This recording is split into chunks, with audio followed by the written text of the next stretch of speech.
지난주에 비가 와서 이 새로 바뀐 우리 앞에 있는 현수막을 함께 외치지 못했는데요. 우리 함께 외치고 출발하도록 하겠습니다. 같이 함께 외쳐주십시오. 대한민국 적화 국민 통제 목적 코로나 정치 이용 중단하라! 중단하라! 중단하라! 네, 여러분 기쁜 소식이 있습니다. 지난주에 문재인이가 총신현을 받는 것이 확정됐다고 합니다. 여러분, 지난 4월 초파일에 박근혜 대통령님을 석방할 수 있는 문재인으로선 절호의 기회가 있었는데 바보같이 그 기회를 놓쳤습니다. 여러분, 죄 없는 대통령이 이렇게 오랜 기간 감옥에 있다면 죄 많은 대통령, 악행을 일삼고 있는 이 대통령 감옥에 얼마나 있어야 될까요? 네, 종신형입니다. 종신형. 시체가 되어서야 이 땅에 다시 돌아오지 않겠습니까? 여러분, 그날이 가까이 왔습니다. 우리 그때까지 우리의 뜨거운 열정을 한번 모아봅시다. 네, 안녕하십니까. 전국의 애국 동지 여러분. 특히 이 코로나 방역 지침 때문에 모의 집계하지 못하고 유튜브를 통해서 중계방송을 합니다. 우리 이 집회를 중계방송해 주시는 개인 유튜브 대표님들께 특별한 감사의 말씀드립니다. 그리고 이 주변에 빨간 모자에 LPK라는 마크를 쓰고 오신 분들이 인천에서 오신 분들입니다. L은 이성만, P는 박정희 대통령, 그리고 K는 박근혜 대통령, 이 세 분의 대통령을 존경하는 회원님들이 인천에서부터 이 집회에 참여하고 있다는 말씀을 드립니다. 자, 오늘 아침에 이른바 한미 정상회담이 끝이 났습니다. 아침 뉴스에서부터 문재인이가 무슨 큰 성과를 거둔 것처럼 뭐 또 이렇게 보도를 하고 있습니다만은 대한민국의 기레기 언론들을 보고서는 돌아가는 내용을 알 수가 없지 않습니까? 그래서 저는 오늘 우리 한미 정상회담에 얽힌 얘기를 오늘 좀 드리겠습니다. 간단하게 말하면은 이 바이든 미국 대통령이 친중 인사로 알려졌기 때문에 혹시 이 친중 정권인 이 문재인 정권과 코드가 맞아가지고 대북 정책이라든가 대중국 정책에서 뭔가 좀 문제가 생길 거 아니냐 우려를 했습니다만은 그런 우려가 없이 우리 보수 우파들로서는 정말 든든하게 한미 동맹을 기반으로 한 안보 태세 강화를 미국이 확실하게 문재인에게 방공 교육을 시켜서 돌려보냈습니다. 그리고 문재인 이 일당들은 이번에 가서 그냥 아주 그냥 여러 가지 덤태기를 쓰고 와가지고 이걸 어떻게 지금 처리를 해야 될지 모르는 아주 망신살이 뻗쳐있는 정상회담이었다는 결론을 먼저 말씀드리면서 하나하나 말씀을 드리겠습니다. 자, 이번 정상회담의 사실 큰 주제는 간단히 말씀드리면은 문제 학생을 교장 선생님이 교무실로 불러들인 겁니다. 간단하게 말해서 작년에 미국 트럼프 행정부에서 중국을 겨냥해서 인도 태평양 지역에 집단 안보 체제를 만들었습니다. 미국, 일본이 중심이 되고 거기에 인도가 참여하고 호주가 참여했는데 한국까지 와서 5나라가 중국에 대항하는 지역 안보 협의체를 만들자. 그런데 대한민국 정부가 끝까지 거부했습니다. 그렇게 해서 5개 나라, 펜타곤에서 줄인 펜트가 아니라 쿼드러플 4개로 돼서 쿼드라고 이름이 지어졌습니다. 근데 새로 생긴 바이든 행정부가 불러들인 겁니다. 쿼드에 참여할래 안 할래? 간단하게 말해서 미국과 중국이 지금 싸우고 있는데 너희들 중국 편에 설래? 아니면은 70년 동맹인 미국 편에 설래? 양자택일해라. 아주 그런 식으로 호출을 했다는 게 이번 정상회담의 핵심입니다. 그런데 이 문재인 좌빨은 뭐라고 또 했습니까? 그게 아니다. 4.27 판문점 선언이 공동성명에 들어갈 것이고 종전선언 문제도 논의될 수가 있고 무슨 북한의 인도적인 차원에서 철도를 놔준다거나 도로를 건설해 준다거나 뭐 이런 것도 논의될 수 있다. 온갖 바람을 잡고 심지어는 백신을 몇 천만 공급을 받는 한미 백신 소합이 이루어진다. 이런 바람을 잡고 갔습니다. 자, 그런데 결과가 어떻게 되는지 하나하나 말씀을 드리겠습니다. 백악관 오늘 새벽에 이루어진 첫 번째 행사가 뭐냐 하면은 미국 전쟁 영웅에게 주는 훈장 수여식에 참여한 겁니다. 이 수여 대상이 누구냐? 램프 퍼켓이라는 예비역 육군 대령인데, 이분은 1950년 11월 25일, 그때가 언제입니까? 9.28 수복 이후 우리 미군과 한국군이 압록강까지 올라갔습니다. 그러자 위기를 느낀 김일성이가 SOS를 처해가지고 중공군이 50년 10월 19일에 개입을 합니다. 그 중공군의 인해 전술에 밀려서 미군과 우리 한국군이 후퇴를 하는데 청천강을 마지막 보루로 삼아가지고 전투를 벌였습니다. 바로 그 청천강 전투에서 50년 11월 25일 당시 대위로서 중대장이었던 이 퍼켓 대위가 51명의 중대원들을 끌고 25일 저녁부터 밤을 새우고 새벽까지 전투를 벌여서 진지를 고수했습니다. 그 사이에 폭탄 파편에 맞아서 3군데 부상을 입고 밤을 새워서 부하들을 독려하면서 전쟁을 쳐서 그 당시에 그 용맹이 정말 전설처럼 회자된 그 94세의 퍼켓 예비역 대령을 백악관 집무실로 불러서 미국이 수여할 수 있는 최고의 훈장, 메달 오브 아너, 명예 훈장을 수여하는 자리에 문재인이를 배석을 시켰습니다. 간단히 무슨 얘기입니까? 이 영웅은 중공군과 싸운 사람이다. 그러니까 우리가 싸워야 될 대상이 누군지 알지? 우리는 같이 중국과 좀 싸워야 되는 거야 하는 방공 교육을 문재인이한테 현장 학습을 시킨 겁니다. 그 자리에서 바이든 대통령이 뭐라고 그랬는지 압니까?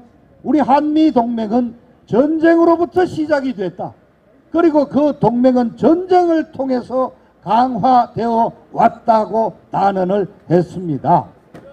자, 두 번째, 그 전날 20일 날 문재인이가 하원의 펠로시 의장을 만났는데, 펠로시 의장이 하원의 상임위원장들, 지도급 인사들과 간담회를 가졌습니다. 그 자리에 공화당 출신으로 캘리포니아 우리 한인 동네에서 작년에 당선된 초선의원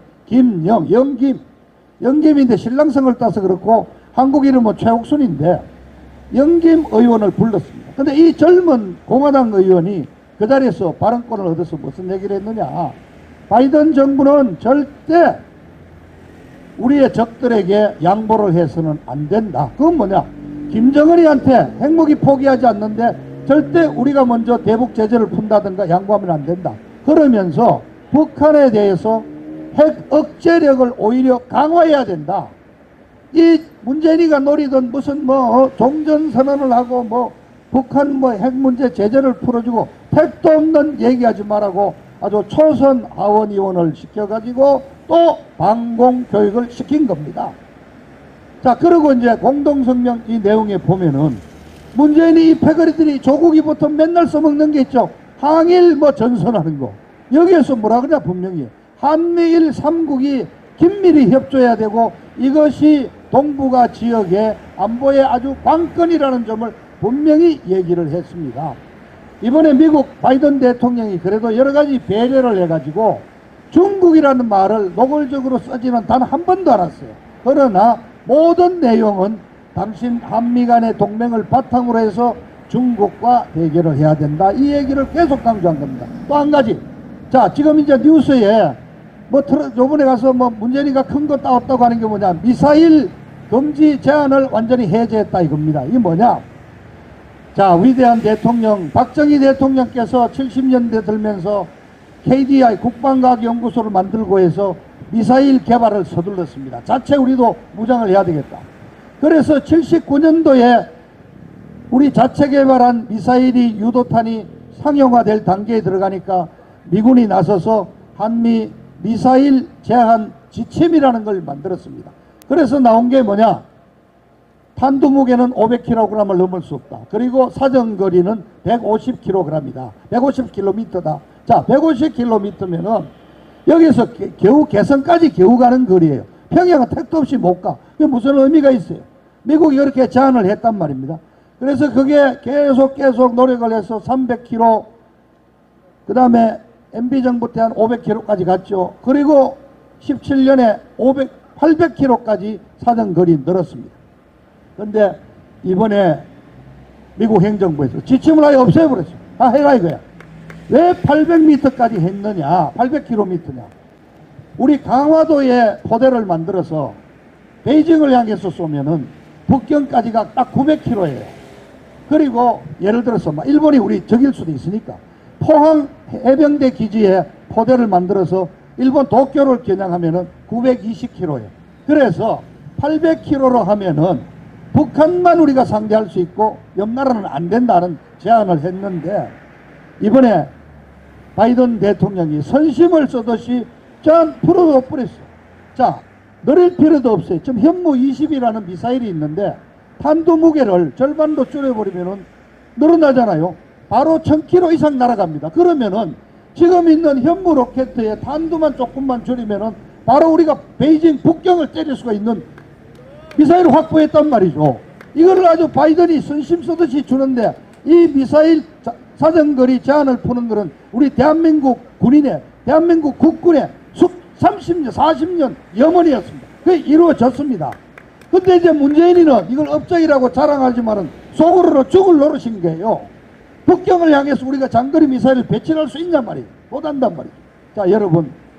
지금 중국이 흑룡강성에서부터 저 만주에서부터 상해까지 한반도를 겨냥해서 배치한 중장거리 미사일이 무려 600기가 확인이 되고 있습니다.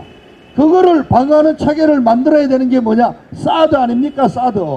그래서 박근혜 대통령이 탄핵이 시작된 16년 11월 달에 사드 배치를 확정을 해서 성주의 롯데 골프장을 일부를 분양받아 가지고 그쪽에다가 사드 배치를 하기로 했고 결국 그게 17년 3월 달에 탄핵이 된 이후에 박근혜 대통령의 노력으로 사드가 성주에 배치가 됐는데 여러분 아시죠? 그 성주 그 사드 일대에 반정부 인사들이 수백 명이 몰려들어 가지고 거기 있는 그 사드 포대 일개 대대 미군 병력들은 물도 못 받아 먹고 쌀이니 모든 식량이니 부급을 헬기를 실어 날랐지 않습니까? 이렇게 중국에게 우리가 굴종적인 태도를 취하고 있는데 자, 미사일 1000km, 2000km 만들어서 중국으로 때릴 수 있는 미사일 만들으라고 줬는데 이 문재인 좌빨 정부가 저 배짱이 편하겠습니까? 그래도 그게 업적이라고 좀 자랑을 하고 있습니다. 자, 이제 대한민국에 염원이 하나 풀린 겁니다. 그리고 마지막으로 자, 요번에 백신 사업을 만들고 백신을 몇천 도수를 얻어온다고 큰 소리 치고 갔는데 거론도 안 되고 자, 바이든 대통령이 선심 풀듯이 뭐라 그런지 압니까? 당장 55만 명 맞을 수 있는 백신 지원하겠다. 그게 무슨 얘기냐? 한국군 55만 명 미군하고 합동훈련도 하고 미군하고 계속 어울리니까 쉽게 말하면 우리 미군을 보호하기 위해서 한국 군인들 55만 명에 대해서 백신 공급해 주겠다. 얻어온 게 하나도 없습니다. 이번에 아주 교장선생님한테 불려가서 아주 훈육을 단단히 받고 왔다 말씀을 드립니다. 자, 그런데 이번에 갈 때부터가 엉망이었습니다. 자, 미국의 대통령이 방문을 하는데 단계가 5가지가 있습니다. 첫째는 스테이트 비지스라 그래서 이걸 우리가 흔히 국빈 방문이라고 하죠. 국빈 방문. 이러면은 만찬도 하고 오찬도 하고 상하원 합동 연설도 하고 이런 게 많습니다. 두 번째가 오피셜 비지시라 그래서 국빈 방문에 조금 못 미치는 국가 초청 대우가 있습니다. 이것만 해도 최소한 오찬 만찬은 있습니다. 세 번째 단계가 뭐냐? 오피셜인데 워킹 비지시다. 오피셜이라는 말은 미국이 초청했다는 거고요. 워킹 실무회담이다. 요번에 실무회담으로 세 번째 단계로 갔습니다. 그리고 네 번째가 그냥 워킹 비즈시고 마지막은 프라이빗 비즈. 자기가 개인으로 가는 건데 세 번째 단계에 왔기 때문에 공항에 내릴 때 의전도 하나도 없었고 아무도 없는 거예요. 그리고 더 재밌는 게 여러분 아시죠? 요번에 김정숙이를 못 오게 했어요. 미국에서. 자, 외국 돌아다니는데 김정수이가 얼마나 설쳤습니까? 라오스 방문 때는 지가 먼저 트랩에 내리고 의장대사회를 할 때도 지가 먼저 앞장서서 손 흔들고 대통령보다 앞서잖아요. 근데 이번에 드디어 미국에서 김정숙은 방문단에서 제외됐습니다. 거기 가려고 백신 맞았다는데, 자, 우리한테는 뭐 아스트라제네카 맞네. 아스트라제네카 맞고는 미국 못 가거든요. 왜냐? 미국이 아직 FDA에서 아스트라제네카를 승인을 안 했단 말이에요. 그 화이자 백신 맞고 갔단 말이죠. 화이자 백신도 다 맞고 준비했는데 미국에서 노. 이유는 그겁니다. 코로나 방역 때문에 행사 규모를 좀 줄이기 위해서 그러다 보니까 빠졌다. 그런데 하여튼 좌우간 뭐 더 이상 제가 설명을 하지 않겠습니다. 좌우간 그 말썽 많고 설치기 좋아하고 대통령보다 먼저 가는 김정숙이는 이번 방미단에서 빠졌다. 자, 이런 여러 가지를 보면은 이번에 문재인가 가서 미국 가서 어떤 대우를 받았는지 다 이해를 하시겠죠. 자, 그래서 막 이 정도로 이해하시면은 요번에 정상회담은 우리 보수 우파로 봐서는 굉장히 의미가 있었어. 바이든 행정부가 바뀌었지만은 트럼프 행정부에서 지켜오던 CBID 북한에 대해서는 철저하고 돌이킬 수 없는 완벽한 핵 무장을 핵무기 포기를 요구했고, 그것이 이렇게 어느 정도 성과를 거두기 전까지 일체의 제재 조치가 필요 없다 하는 것을 분명히 이번에 문재인 좌파 정부에게 각인을 시키고 확인을 한 아주 의미 있는 정상회담이었다. 바이든 행정부 안심해도 좋다는 것을 우리가 확인을 하게 됐습니다. 자, 그래서 오늘 말씀 대충 마쳤습니다만 요즘 재밌는 얘기가 있습니다. 이제 문재인이 이제 4.7 보궐선거 이후에 청와대 문재인이 이제 끝났어요. 제가 말씀드렸죠. 민주당에서 이미 손절해서 더 이상 멀리 하는데, 요즘 젊은 20대 청년들, 대학생들, 대학교에서 떠도는 말이, 친구하고 이렇게 논쟁을 하다가 한 놈이 계속 고집 부리고 말 안 듣고 혼자 이렇게 지옥 고집만 세고 이런만 하는 말이, 야, 너 민주당 지지하지? 너 대깨문이구나. 이런 얘기 한다는 거예요. 그런데 이게요, 요즘 초등학교 어린애들이 애들끼리 싸우는데, 초등학교 애들 화제의 중심은 엄마잖아요. 엄마. 다 우리 엄마는 말이야 게임도 못하게 하고 말이야 텔레비도 못 보게 하고 뭐 어쩌고 하면, 야, 너 엄마 대깨문이구나. 그리고 또 아빠가 뭐, 너 아빠 그러면 너 아빠 문재인이야 이런다는 거 아니에요. 애들이 이 재태를 발휘하거든요. 그러니까 무식하고 남의 말 안 듣고 지 혼자 고집만 부리는 이 꼴통들을 대깨문이라 그러고 문재인이라 그런다. 그렇게 이해를 하시면 됩니다. 마지막으로 제가 한 말씀 드립니다. 이게 좀 심각한 일입니다. 제가 2004년에 17대 국회의원 올라갈 때요, 바로 2004년 열린우리당 만들어가지고 노무현이가 했던 것이 국가보안법 폐지하려고 그랬습니다. 그래가지고 박근혜 그 당시 대표가 정말 국회의원직을 내려놓더라도 이거는 죽어도 막아야 되겠다 해가지고 우리가 장외투쟁도 하고 법사위원회를 제도 포함돼서 일주일간 우리가 봉쇄를 해서 막아냈습니다. 자, 그 국가보안법을 드디어 발의하기로 됐습니다. 얘들이 180명 이제 확보되어 있잖아요. 그러니까 지난주에 국회에다가 올렸는데 국가보안법 폐지하자고 찬성하는 청원이 이미 5일 만에 10만 히트를 넘었습니다. 그래서 자신있게 얘들이 좀 다음 주에, 모레부터 시작되는 다음 주에 국가보안법 폐지를 정식으로 발의하겠다고 그럽니다. 그런데 여러분, 우리 애국 동포들이 또 나서가지고 국가보안법 폐지 반대 청원을 올려놨는데 아직도 3만 몇천 분밖에 안 됩니다. 저도 그저께 밤에 했는데, 여러분 많이 알려셔가지고 국회 사이트로 들어가셔가지고 국가보안법 폐지 반대 청원에 우리가 20만 30만 올려야 됩니다. 자, 보십시오. 국가보안법 폐지 발의안이 두 건이 있습니다. 하나는 아예 국가보안법을 폐지하자는 게 있고, 하나는 거기 문제가 된 이른바 7조 북한에 대한 찬양 고무 조항을만 폐지하자는 건데, 자, 국가보안법이 있었다고 해서 문제가 됩니까? 지금 사실상 국가보안법 사문화되어 있지 않습니까? 자, 18년 한참 뭐 남북 그리고 판문점 뭐 회담이 열리고 평양 갔다 오고 갈 때 18년 연말에 여러분 김정은이 서울 초청한다고 해가지고 할 때 김정은 서울 방문 추진위원단 해가지고 몇백 개 단체가 그냥 성명서 내고 난리치고 그때 미국 대사관에 젊은 대학생들이 대사관 담을 타는 곳 쳐들어가고 이거 하나 잡아갔는데 국가보안법 처리한 사람이 있습니까? 최근에는 여러분 아시죠? 김일성이 회고록 세기와 더불어를 지금 가처분 신청냈더니 가처분 판사가 기각하고 지금 이제 본안소장 들어가 있는데 김일성이 회고록도 낸다고 그러고 하는데 자 광화문에서 죽은 그 박원순이가 이 얘기했죠. 유명한 얘기죠. 광화문 광장에서 김일성 만세를 부르는 게 진정한 표현의 자유다. 이걸 하기 위해서 이제 국가보안법 폐지하자고 지금 발의를 한다는데 여러분 경각심을 가지시고 일단은 국회 사이트로 들어가셔서 국가보안법 폐지 반대 청원에 사인을 하셔가지고 그게 20만 30만만 되면 일단 국회 상정을 1차적으로 저지할 수가 있습니다. 꼭 여러분들 동참해 주시기를 부탁을 드리겠습니다. 감사합니다. 1948년 8월 15일을 우리 대한민국 정부가 들어서고 이제 만 73년이 됐습니다.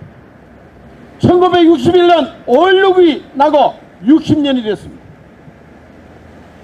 5월달 하게 되면 이 나라에 엄청난 5.16이라는 획기적 전환점이 들어섰습니다. 박정희 같은 구국의 영웅이 국부님이 일어난 날입니다. 그런데 이 나라가 지금 무슨 짓을 하고 있습니까? 5.16은 흔적을 지우려고 그러고 광주 5.18이라는 여야 정치권 협작꾼들이 다 달려가고 온 언론에 방송사들이 하루 종일 5.18 정신을 살린다고 지랄 발광을 하고 있습니다. 이게 무슨 나라 꼬라지입니까? 이 나라가 언제부터 5.18이 헌법에 들어가야 됩니까? 이런 정치 협작꾼들이 나라를 뜯어먹고 있는데 공산주의자들이 온 군데서 들고 일어나서 그저 북한 퍼주기에 올인하고 자빠졌는데 우리 국민들의 정신이 지금 어디가 있습니까?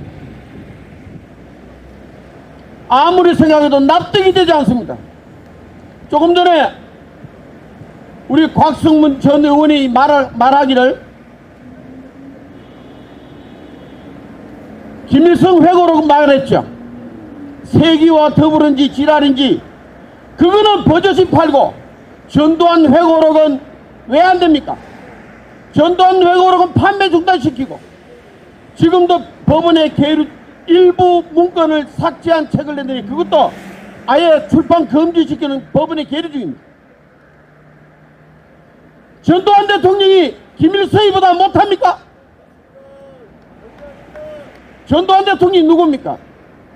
박정희 대통령이 부하의 총탄에 어이없이 쓰러지고 난 뒤에 온 나라가 소용돌이 속에서 휘몰아치고 삼김이라는 작자들이 우수수처럼 일어나서 전부 다 지 잘났다고 했을 때 구국의 결단을 내린 사람 중에 하나입니다.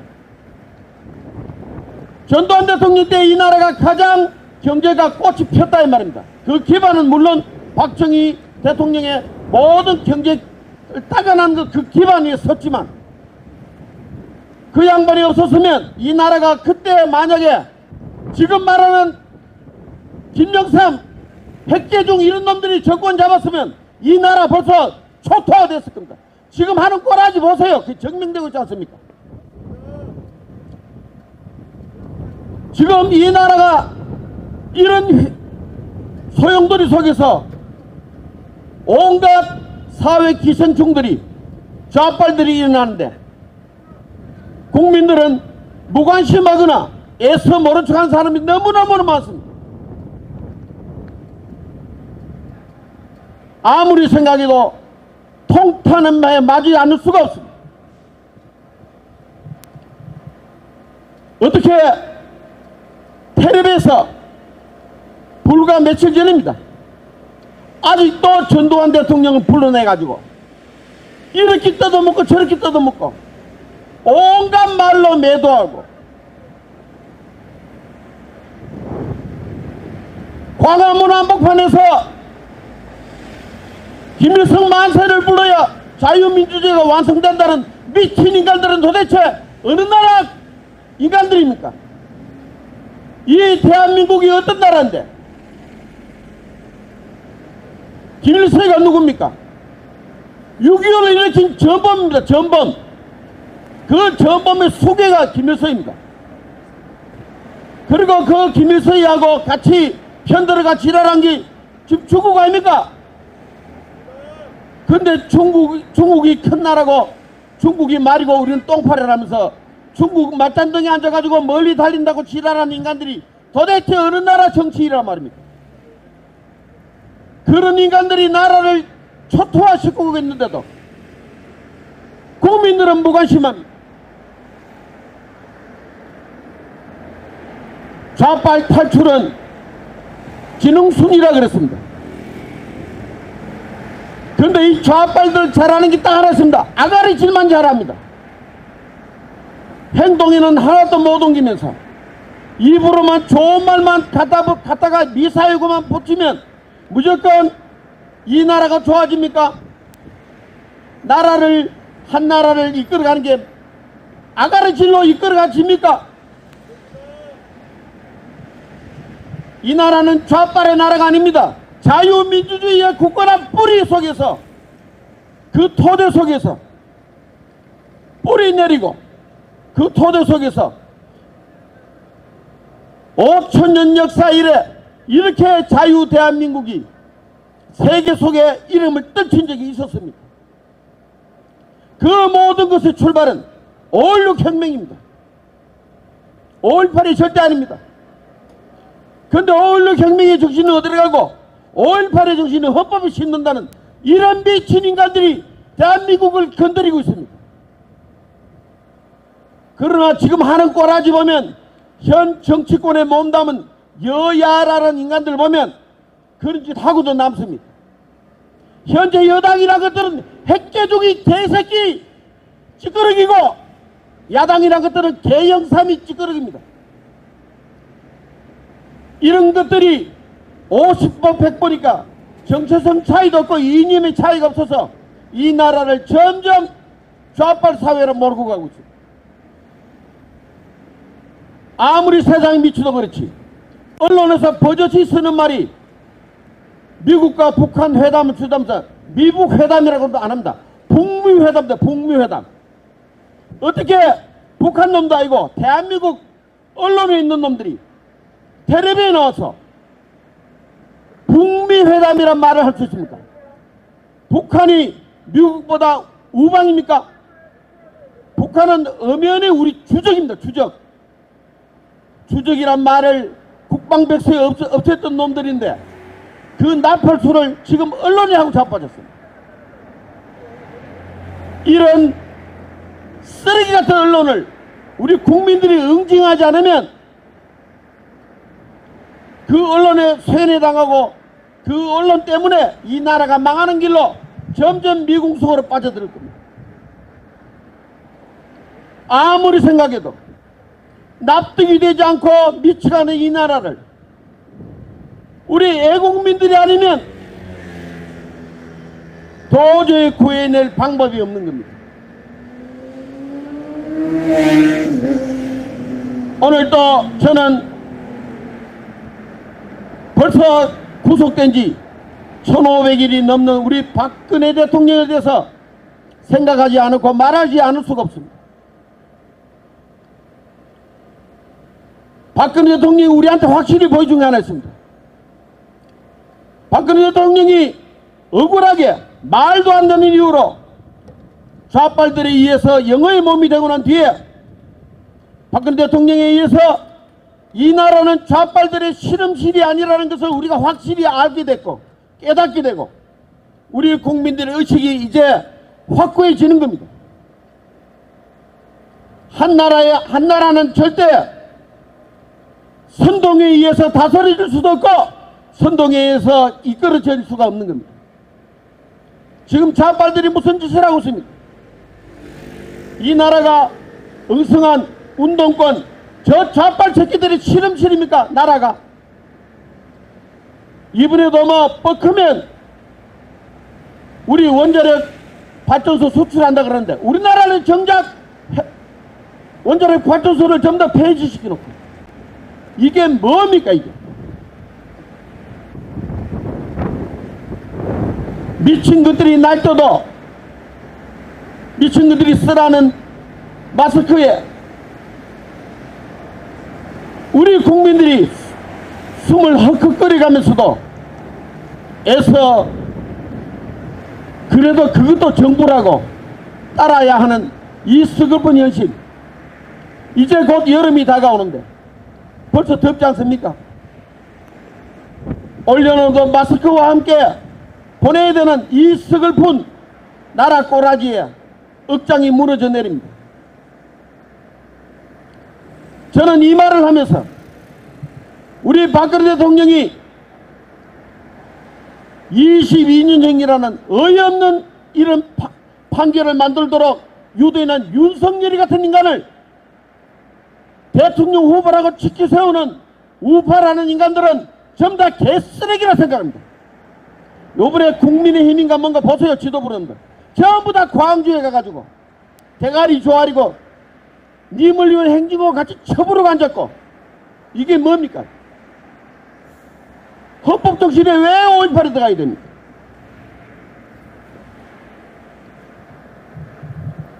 요즘은 저는 민주화라는 말만 쓰는 인간들 보면 다 개쓰레기로 봅니다. 기생충으로 보입니다. 옛날에는 저도 젊을 때 한때는 민주화가 진짜 좋은 건 줄 알았습니다. 그러나 진짜 자유민주주의와 민주파리들과는 엄연히 구분돼야 되고 이것을 확실히 우리가 구분하지 못하면 나라 망합니다. 이 대한민국은 유럽에서부터 전 아시아까지 공산주의 물결이 휩쓸 때, 광풍이 불 때 1900년대 초기부터 20세기 초부터 그 광풍이 불 때 이승만 대통령이 자유민주주의, 시장경제주의를 확실히 뿌리내리고 그 토대를 딛고 5.16이라는 결단을 내린 영웅이 나타나서 이 대한민국을 살린 겁니다.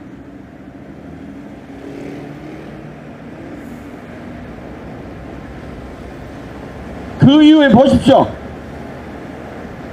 김영삼, 핵개중, 노무현이 지금 뭉주양이까지 이 좌빨들이 나라에 무슨 짓을 하고 있습니까? 이 나라는 좌빨들의 실험실 절대 아님을 한 번 더 강조하고 싶습니다. 그런 의미에서 박근혜 대통령이 억울하게 22년형이라는 택도 없는 이런 판결을 이끌어낸 윤석열이 같은 인간을 우파 지도를 합치고 국민의힘당으로 영입한다느니 그걸 또 지지한다느니 하는 인간들은 절대 이거는 우파가 아닙니다. 이게 신념도 없고 이념도 없고 정치인이 미친 겁니다. 저는 제 말을 여기서 정리하고 오늘 또 우리 박근혜 대통령 우리 고은님께서 하루빨리 자유의 품으로 영어의 몸에서 풀려서 이 나라를 다시 건지는데 앞장설 수 있는 그날이 빨리 속초기를 기다리면서 오실이 불러드리고 제 인사에 가늠하겠습니다. 음악 주세요.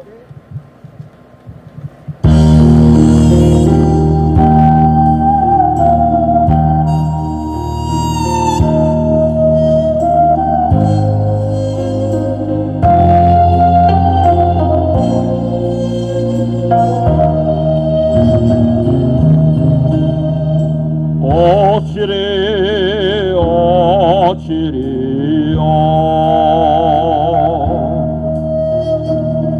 우리 고운 내 모체리여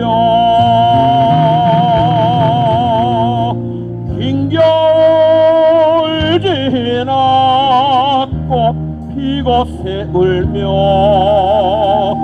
님 마주하옵소서.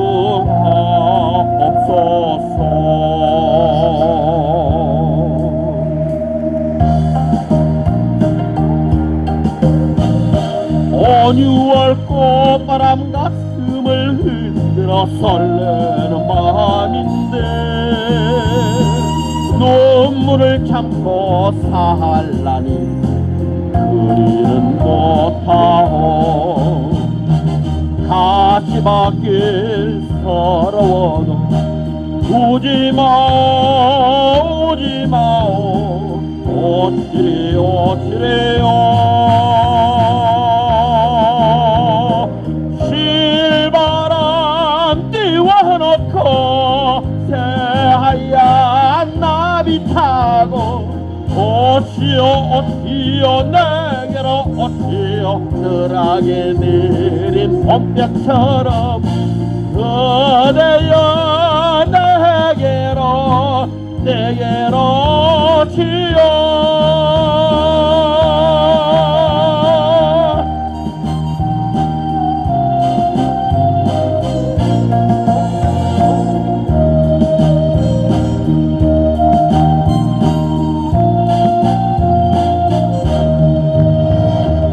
고운 내 모신다 반가운 소식에 내 집 앞 지나실까. 대문을 열고 마중하자 우리님 오시네. 가시밭길 서러워도 우지마오 우지마오 오시리 오시리요. 실바람 띄워놓고 새하얀 나비 타고 오시오 오시오 내게로 오시오.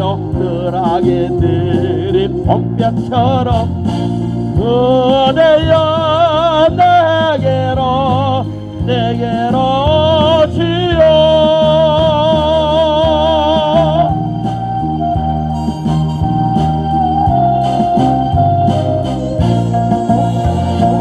내게로 오시오.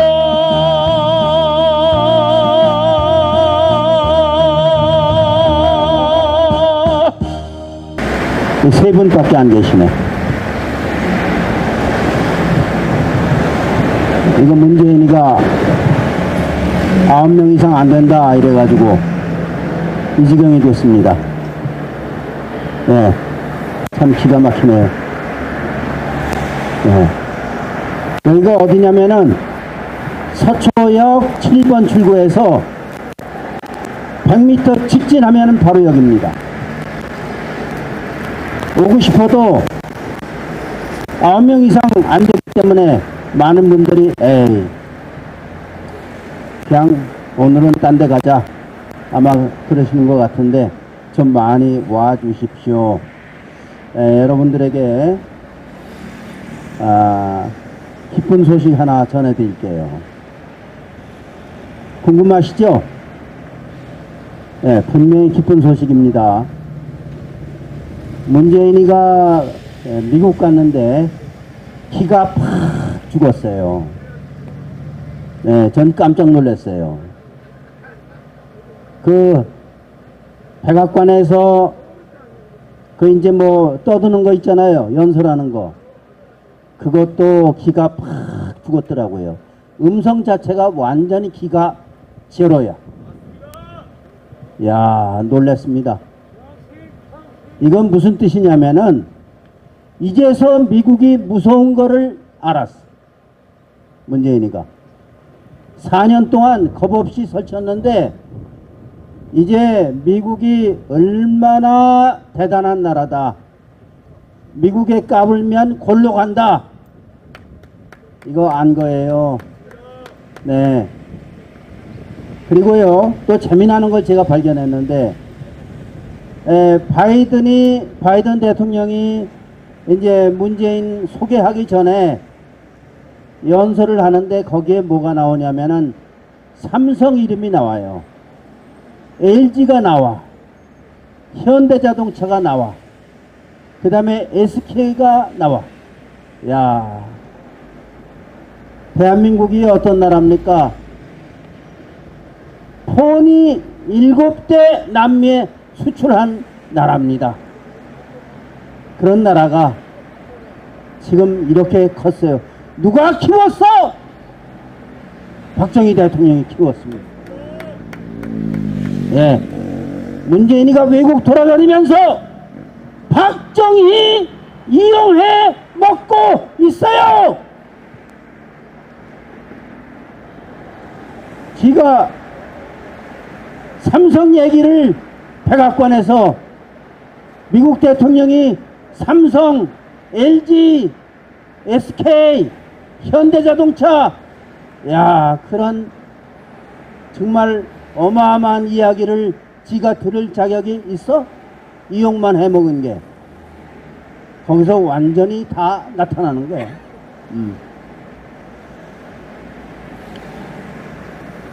우리나라요, 알거지 나라였습니다. 여러분들 다 아실 겁니다.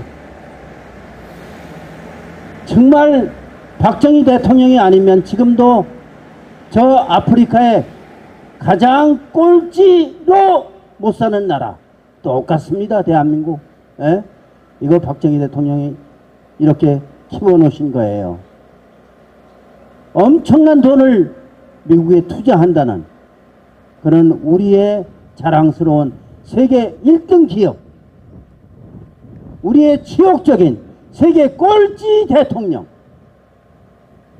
정말 이재용 회장의 발가락에 때만치도 못한 문재인, 그런 놈들이 박근혜 대통령을 구속했습니다. 예, 참 말도 안 돼요. 예, 그리고 지금 국민의 여론이 풀어주지 않으면 안 되니까 풀어주고 싶어도 무서워서 못 풀어주고 있어요. 민심이 박근혜 대통령 중심으로 완전히 폭발적으로 민심이 일어날까봐 그게 무서워서 못 풀어주는 거예요. 아주 이상한 현상입니다. 그러나 제가 생각하기에는 곧 안 풀어주고 못 베길 겁니다. 네. 박근혜 대통령 머지않아 석방됩니다. 제가 자신해요. 석방 안 시키고는 문재인이가 도저히 살아남을 수 없게 현재 상황이 그렇게 돼 있습니다. 미국 가서 쩔쩔 매는 거 봐. 아주 기가 팍 죽었어요. 예. 예, 그게 뭐냐면은 대한민국 국내에서 완전히 걸레 취급당하지. 예? 전 세계에서 고립됐지. 심지어 김정은마저도 사람 취급을 안 하는 게 문재인입니다. 예. 어디 가든지 쓰레기 취급당해. 그런데 미국 간 거는 출세했지. 지가 어떻게 비행기 타고 미국 가서 어마어마한 미국 대통령을 지가 어떻게 만나노. 대통령이라는 그 타이틀이 아직도 남아있기 때문에 임기 말 마지막으로 미국 대통령을 만날 수 있었어. 야, 진짜 영광이지. 예? 지가 어떻게 만나노? 예. 만나고 진짜 기가 팍 죽었더라고. 담화 내용도 기가 팍 죽어있어. 자, 이걸 보고서 제가 뭘 느꼈느냐면, 야, 우리가 승리했구나. 우리가 진짜로 이겼구나. 대한민국이 진짜로 무서운 나라구나. 문재인이가 죽기 아니면 살기로 대통령의 직함을 이용해서 어마어마한 나쁜 짓을 벌이고 강도 짓을 하고 이렇게 했는데도 야, 대한민국이 이렇게 말해요. 진짜 박정희라는 이름이 대한민국에서 없어진 것 같지만 살아있습니다. 더 버럭게 살아있습니다.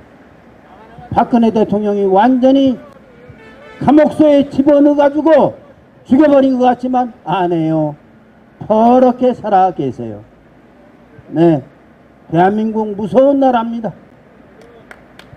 반드시 우리가 이깁니다. 많은 분들이 저한테 물어봐요. 아, 이거 어떻게 될 것 같아요? 조금만 기다리십시오. 어마어마한 기쁜 소식이 들려옵니다. 머지않아 우리가 확실하게 이겼다는 여러 가지 징표가 여기저기에서 나타나고 있습니다. 여러분들 염려 마세요. 우리가 이깁니다. 도둑놈 문재인은 꼬꾸라집니다. 사기꾼 문재인은 후속됩니다. 죽을지도 몰라. 예. 도저히 견딜 수가 없어가지고 말이야. 여러분들이 주인입니다. 김 선생님, 박 선생님, 최 선생님, 이 선생님, 윤 선생님, 진 선생님, 차 선생님, 여러분들이 주인입니다. 문재인의 시대는 끝났습니다. 문재인의 시대는 거의 끝나갑니다. 미국 가서 하는 거 보니까 영빈관에 처자지도 못해. 호텔에서 자. 이런 개망신이 어디 있습니까? 어? 최소한도 영빈관에는 자야지. 호텔에서 처자. 옆헌내도 못 데리고. 이런 개망신. 예.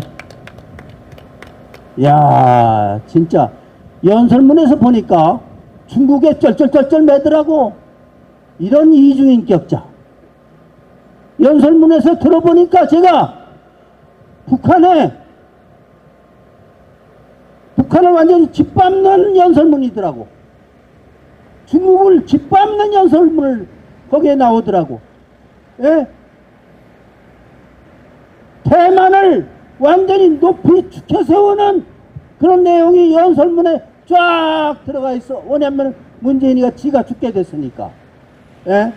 이제는 이렇게 안 하면 나는 죽는다. 이건 느낀 거야. 문재인이가 지금 죽어가고 있습니다.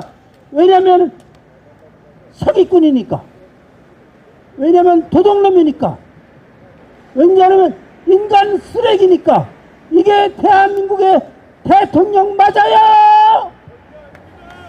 이게 대한민국의 대통령입니다. 경찰차가 여기 와 있어요. 경찰 아저씨들이 쫙 이렇게 왔다 갔다 하면서 정말 문재인에게 마지막 봉사를 하기 위해서 속으로 얼마나 정말 치사하고 창자가 뒤틀리고 하겠습니까? 이런 나쁜 놈이 어떻게 대통령으로 우리 경찰을 이렇게 정말 못된 곳으로 우리를 끌고 다니고 우리를 욕먹이고 애국 시민을 이렇게 탄압하게 만들고 어떻게 이럴 수가 있습니까? 속으로는 다 나름대로 생각을 하고 있습니다. 여러분들 기죽지 마세요. 여러분들 절대로 실망하지 마세요. 3월 9일 내년 그날 어마어마하게 결판납니다. 문재인은 대대적으로 아마 부정선거 할 거예요. 요것만 우리가 막으면은 대한민국 승리입니다. 우리가 이깁니다. 왜냐하면 문재인은 강도, 문재인은 사기꾼, 문재인은 도둑놈, 검찰 도둑놈, 대법원 도둑놈, 경제 도둑놈, 고용 도둑놈, 국가 부채 도둑놈. 야, 나라를 이렇게 해먹을 수 있습니까? 내 경찰 아저씨에게 물어보겠어요. 여러분들 다 공무원인데 이렇게 나라의 국기를, 나라의 질서를 이렇게 짓밟는 대통령 봤어요? 못 봤습니다. 해도 너무한 거야 이거는. 아직도 대통령이라는 직함을 이용해 정말 그 박근혜 대통령, 박정희 대통령이 남긴 그 공적 뜯어먹으면서 짓밟으면서 이렇게 해서 연명하고 있습니다. 아주 비겁한 놈이야. 국민은 인간 쓰레기로 보는데 여북해서 20대가 지지율이 20%더라. 야, 이거 진짜 충격이야.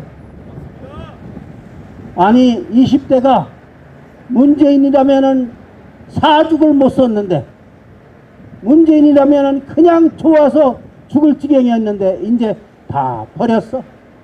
문재인, 야, 쓰레기야. 너 알고 보니까 가짜더라. 너 보니까 진짜 나쁜 놈이더라. 다 떠났어. 전교조도 100%가 아닙니다. 이제는 막 떠나요. 지금 여기서 떠나고 저기서 떠나고, 빠이빠이 문재인, 나는 내 갈 길로 갈 거야. 수많은 공무원들이 떠납니다. 문재인 곁을 떠나고 있습니다. 수많은 검사들이 문재인 곁을 떠납니다. 수많은 판사들이 문재인 곁을 떠나고 있습니다.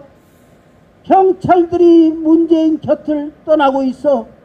너희놈아, 얘 비행기 타고 왔어 안 왔어? 아직 안 왔죠? 야, 미국에서 비행기 타고 와가지고 너 어떻게 살래? 마지막을 어떻게 장식할래? 죽어라 차라리. 약 먹고 되져라. 네가 갈 곳은 말이야, 죽기 아니면은 감옥이야. 네가 더 잘할 거야. 네 연설문 있는 거 보니까 거기에 다 나타나더라고. 이놈이 완전히 기가 죽었대. 발발 떨더라고. 지도 방법이 없는 거야. 이렇게 국민들 꼬디고 젊은이들 꼬디고 해가지고 김정은에게 통째로 넘기려고 했는데 이게 안 되는 거야. 우선 지 몸을 살려야 되니까, 여기서 살아나야 되니까 이제는 방법이 없는 거야. 죽은 척 하는 거야. 문재인은 80%는 되졌습니다. 우리가 이겼습니다. 감사합니다. 애국국민 여러분, 다음 토요일날 뵙겠습니다. 안녕하십니까. 잠시만 화면을 좀 사용을 해서, 네, 오늘 메시지가 있습니다. 잠시만요. 세팅하는 동안 제가 말씀드리면, 통해 우리 하나님의 군대 TV 우리 통영재님께서 1인 시위를 이 텔레비전을 통해서 하고 계시는데, 그 1인 시위하는 영상을 좀 보여드릴 건데, 아마 카메라에 빛이 너무 밝아서 잘 안 보이긴 할 텐데요. 소리가 들릴 겁니다. 소리 들으시면서 또 여러분도 추억을 또 되새겨보는 시간이었으면 좋겠습니다. 준비됐나요? 잠시만요. 잘 안 조금만 더 시간을 주십시오. 네네. 그래서 아마 오늘 이 영상에 나오는 거는 제가 이 집회 전에 혼자서 좀 예배를 드리고 있는데요. 제가 처음에 국본 집회를 왔던 거는 신소걸 목사님께서 예배를 드리자고 해서 왔었던 그 시간이 처음 시간이었는데, 그 신소걸 목사님의 영상, 작년에 참 안타깝게도 세상을 떠나셨는데요. 그분의 영상을 좀 틀어놓고 지나가는 시민들한테 이렇게 좀 깨우치는 일을 하고 있습니다. 그래서 그 영상을 한번 틀어보겠다고 하는데요. 여러분들 비록 화면으로는 잘 안 보일지라도 소리가 나오니까 그 소리를 통해서 여러분들 또 추억을 되새겨보는 시간이었으면 좋겠습니다. 됐습니다. 저기 있는 사람들 누구요? 저 동물농장이에요. 동물농장. 동물농장 저 인간들 나라를 거만하고 있습니다. 잠시만요. 소리가 잘 안 들리시죠? 2년나 하늘을 지켜하고 군대까지 가다가는 큰일 납니다. 나라 망합니다. 8월 15일 광화문 이승만 광장 한번 해주세요. 이승만 광장 전 국민 전부 모입시다. 숨 쉴 수 있는 분들은 다 모입시다. 그날 끌어내리지 않으면 나라 망가집니다. 그때 가서 우리가 땅을 치며 후회하고 분분하면서 그런 소용없습니다. 여러분, 박원순이가 지금 저렇게 된 거 보십시오. 사도행전 12장 23절에 보면은 베롯이 하나님께 영광을 돌리지 아니하므로 주의 사자가 나와서 쳤는데 뭘로? 벌레를 쳤습니다. 또 한 사람 죽을 사람이 있습니다. 또 한 사람 죽을 수 있습니다. 왜 그런 줄 아세요? 교회를 핍박하고 주의 종을 핍박하고 예배를 방해한 사람들 성경의 역사에 보면은 하나도 그만 성한 사람이었습니다. 죽어도 처참하게 죽었습니다. 여러분, 교회를 핍박하는 지금 이 정부, 이 정권은 거짓말 정권이요. 이 정권은 엉터리 정권이요. 이 정권은 총체적인 부정부패 정권입니다. 그렇기 때문에 8월 15일날 싹으로 광화문의 20만 광장에 1200만 모든 국민들이 다 나와서 숨 쉴 수 있는 분들은 다 나와서 우리 국민운동으로 일어서서 이 나라 재건합시다. 승리했습니다.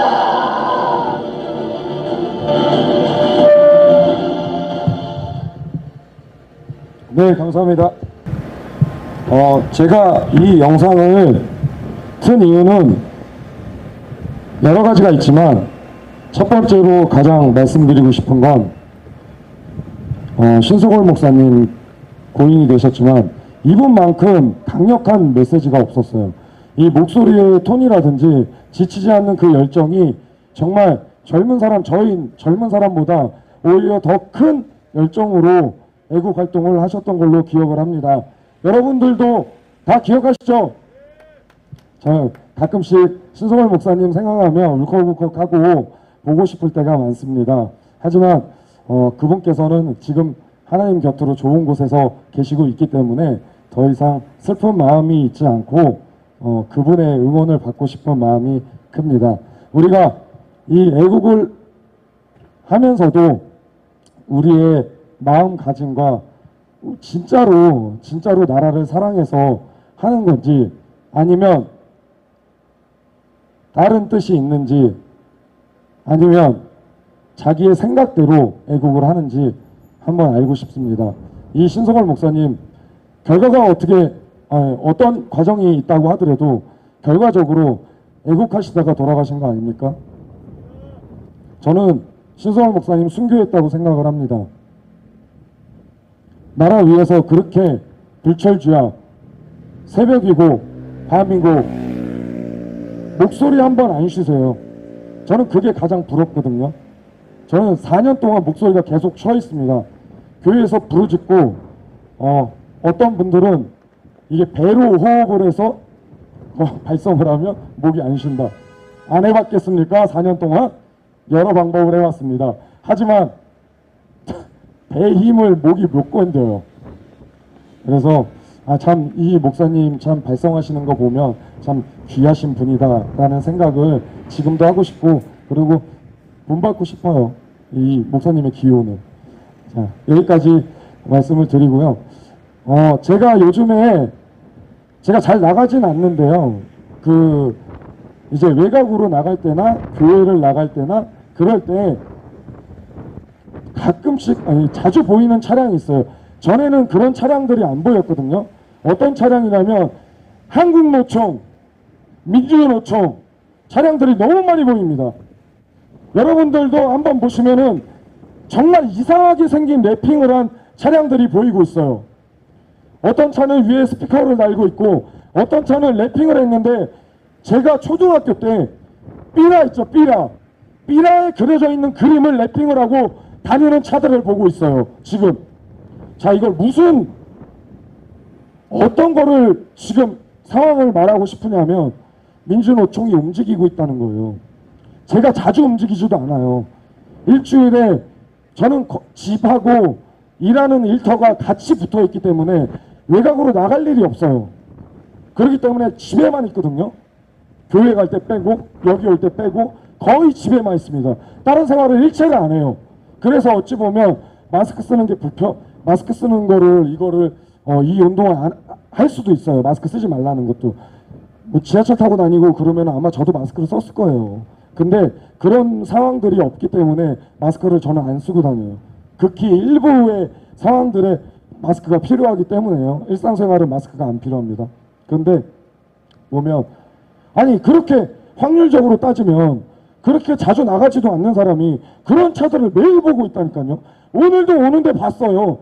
차량 명도 기억하고 있어. 티볼리. 어제도 교회 갔죠. 수지로. 교회 갔는데 어제도 봤어요. 어제 카니발. 화요일인가 월요일날 나갈 일이 있는데 그때도 봤어요. 그때 스타렉스. 이게 무슨 말을 하냐. 지금 움직이고 있다는 거예요. 뭔지는 모르겠습니다. 제가 전문가도 아니고 그쪽에 운동권에 있던 사람도 아니고 모두 아니기 때문에 모르겠습니다. 하지만 국민의 시각으로 봤을 때 한국노총, 민주노총이 움직이고 있다니까요. 국민들. 아니 언제까지 뒷북칠 거예요. 애국한다면서. 이번에는 우리가 먼저 선점해야 되는 거 아니에요? 먼저 소리를 외치고 우리가 먼저 액션을 취해야 저들이 하는 행동을 막을 수 있는 거 아니냐고요. 아니 초등학교 때 봤던 그런 삐라의 사진이 랩핑을 근데도 일반 시민들은 그 차를 보면서 아무 감정이 없을 거예요. 우리나 조금이나마 알기 때문에 애국을 조금이나마 나라를 조금이나마 생각했기 때문에 그런 차들이 보이는 거 아닐까요? 전에는 그런 차들 보지 못했어요. 근데 지금 보인다니까요. 지금 그들 움직이고 있습니다. 그리고 분명히 저는 들었습니다. 그쪽에서 나온 소스라고 들었는데 요번 올해 10월달에 민주노총에서 큰 집회가 있을 거라고 해요. 죄송합니다.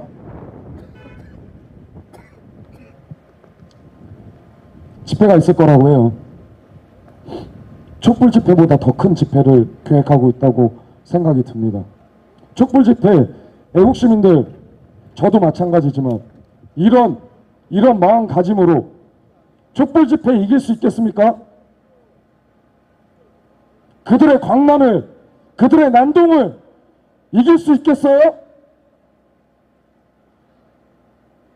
지금 여기 오신 분들 보면 화면으로 보시는 분들, 젊은 분들 다 어르신들이에요. 당신들이 나라를 사랑한다? 당신들이 뭘 하는데? 교회 다니시는 분들 나라를 사랑해서 기도하신다? 기도 말고 교회 밖으로 당신들이 뭘 하는데? 그러면서 나라를 사랑한다 말할 수 있어요? 저들은 행동한단 말이에요. 행동한다고. 아무 계획이 없다가 위에서 지령이 내리면 바로 행동한단 말이에요. 그런 세력들을 막아야 되는데 여기 보시면 어르신들 분명히 저는 존경하고 신소월 목사님만 봐도 저보다 체력이 더 대단하신다는 것을 알기 때문에 체력적으로 그 끈기라든지 그런 열정은 저는 잘 알고 있습니다. 하지만 젊은이들이 힘으로 밀어붙이면 어르신들이 분명히 피해를 보세요. 작년에 어떤 어머니랑 통화를 했는데 광화문에 매주 애국 집회를 나가다가 젊은이들의 그 인파 때문에, 젊은이들의 힘 때문에 넘어졌는데 어떤 아버님께서 얼굴이 다 상하셨어요. 그러면서 울면서 전화하시더라고요. 어르신들 그렇게 애국하십니다. 이 화면 보시는 젊은 분들 그렇게 애국할 마음 생길지 모르겠습니다.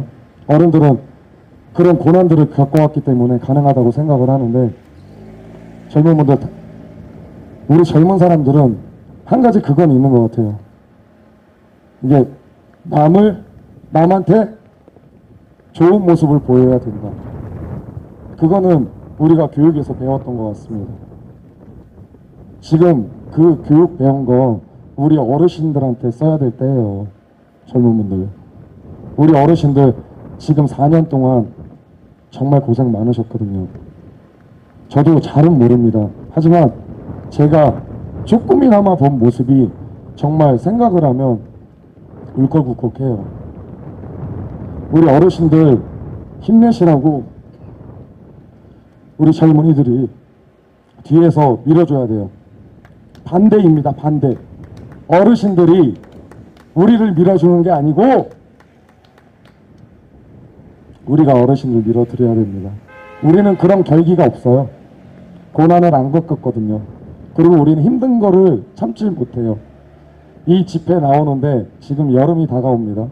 여름이 다가오는데 여름에 8시간 동안 땡볕에서 어르신들은 미동 없이 그 자리를 지키세요. 나라 때문에. 근데 젊은 사람들, 저도 그래요. 저도 그랬어. 너무 더우니까 3시간도 못 버티고 그냥 집으로 가고 싶은 마음이 너무 많이 들었습니다. 너무 많이 들었어요. 근데 어르신들은 그 결기가 우리가 따라갈 수가 없어요. 따라갈 수가 없어요. 우리가 어르신들을 밀어줘야 돼요. 우리가 반대로. 젊은 분들 나오십시오. 지금 경찰분들도 제가 이거 아까 형제님께서 사회자 형제님께서 소개를 해주셨는데 제가 뭐래도 해야 되겠다라는 생각에 저는 이렇게 남 앞에 나서는 걸 별로 안 좋아하거든요. 그래서 여태까지 3년 동안 봤던 영상들을 제가 감동받았던 영상들 여기다 담아서 들고 다니고 있어요. 1인 시위로. 몇 번 하진 못했습니다. 제가 밖에 안 나가기 때문에 나갈 때마다 가끔씩 시간 날 때마다 30분씩 1시간씩 하려고 준비를 했던 거예요. 근데 어느 날은 청와대 앞에 가서 했어요. 청와대 앞에 가서 했는데 감사하게도 반응이 너무 좋았습니다.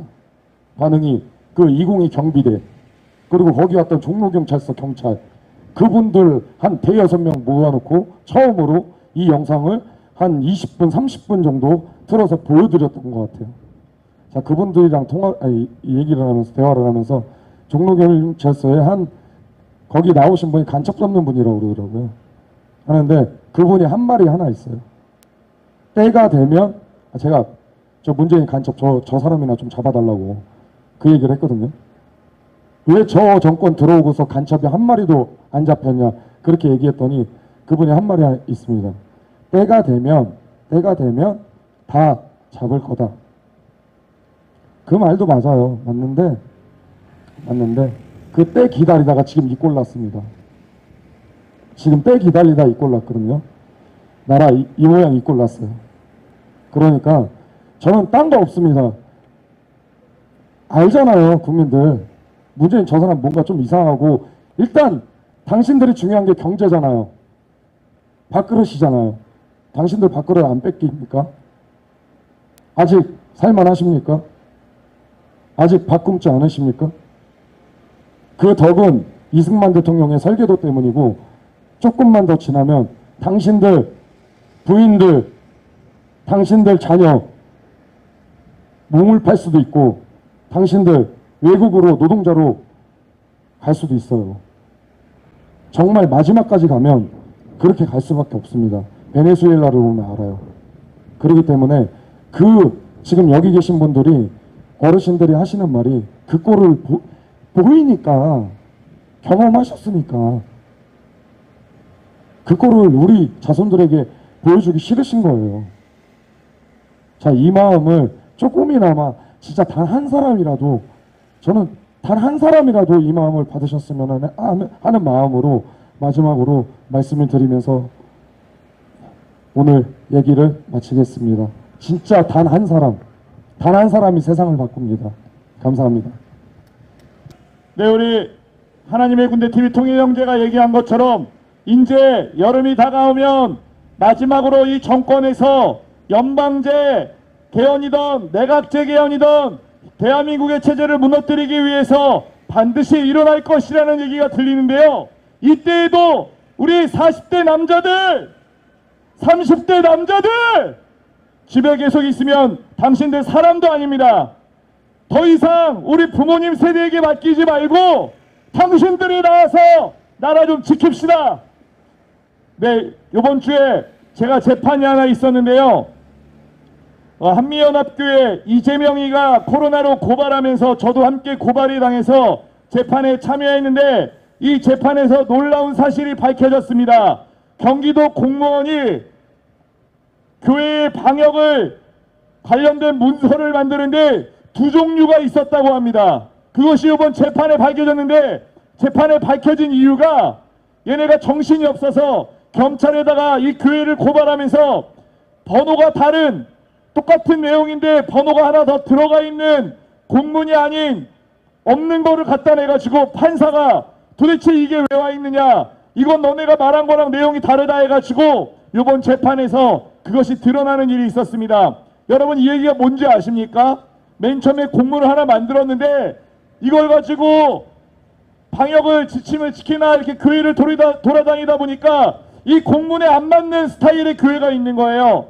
그 교회를 그럼 이 공문에 안 맞으면 그 공문에 맞춰서만 감염병을 관리하면 되는데 이 교회 상황을 보니까 이 문구를 하나 더 넣어야지 처벌할 수 있어. 그래서 그거를 넣었다는 겁니다. 여러분, 이게 이재명의 행정입니다. 이게 이재명이 하는 행정입니다. 한 교회를 꼭 집어서 저 교회를 반드시 처벌해야겠다는 생각으로 문구를 하나 더 넣도록 지시했다는 겁니다. 여러분, 경찰분들은 잘 아실 거예요. 이렇게 해가지고 행정하는 거 맞습니까? 제가 이번 주에 경찰 고위 관계자 한 분을 만났습니다.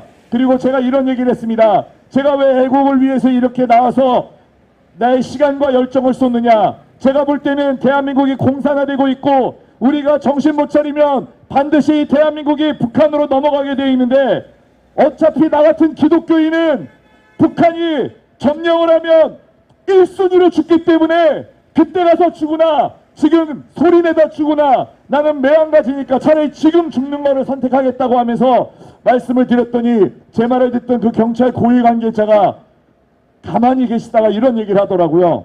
아마 경찰분들 잘 들어보시면 좋을 것 같아요. 그 경찰 고위 관계자분이 사실은 만약에 대한민국이 공산화되면 기독교인도 1순위지만 자기와 같은 경찰들이 똑같이 1순위로 죽게 돼 있다. 사실 자기도 그게 걱정스럽다. 그런 얘기를 하시더라고요. 깜짝 놀랐습니다. 그분은 제가 저의 어떤 좀 약간 대치되는 상황에서 만난 경찰 고위 관계자인데 제가 몇 가지 좀 상의할 게 있어서 만났는데 그런 얘기를 하시더라고요. 여러분, 그렇습니다. 정말로 경찰분들 지금은 법을 지키기 위해서 이렇게 집회를 관리하고 계시지만 언젠가 정말로 대한민국이 적화된다는 그런 것들이 확실해지면 여러분들도 나서서 이 나라를 반드시 지켜야 됩니다. 여러분들께 기대하며 우리 격려의 박수 보내겠습니다. 감사합니다.